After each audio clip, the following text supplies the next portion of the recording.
नमस्कार मित्रांनो. तर आज सकाळी आपण उठून निवांत बसलेलो कणसं खातोय. ही पुढं कणसाचं रान हे चाललंय तोडायचं म्हणलं. इथनं कणसं आणली ती आता कणसं भाजायचं चाललंय बघा आमचं. हे पेटंट आचार्य आहेत कणसं भाजणार. आम्हाला भाजून नाही बघा कसं मध्ये मध्ये घातलंय त्यांनी त्यांचं बाकी. हे इकडं नवीन आचारी भाजतंय बघा कसं. आमच्या पण आयडीला सपोर्ट करा, आम्हाला लय गरज आहे. ही गाडी घेऊन आम्ही अशी फिरत असतो. तर मग मित्रांनो, आता संध्याकाळी 4 वाजता इथे ही जागा वाटप करायला इथली यात्रा कमिटी आलती आणि मग आपण इथं यात्रा कमिटीपाशी आलो. नंतर आपल्याला जागा मोजून एक जागा दिली, 10 फूट जागा दिली.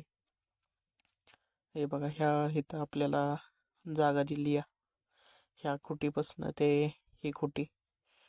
आणि मग काय संध्याकाळी मग आपल्याला भात केलता, कारण की यात्रेत आपणच करून खातो. मग काय आपण प्रत्येक यात्रेत बऱ्यापैकी भातच करतो, दुसरं काही करत नाही, कारण की दुसरं काही करायला पण येत नाही. असंच तुमच्या गावची यात्रा पण कधी असते हे कमेंट करून नक्की सांगा आणि आपल्या आयडीला असा सपोर्ट करत राहा. व्हिडिओ आवडला असेल तर फॉलो नक्की करा.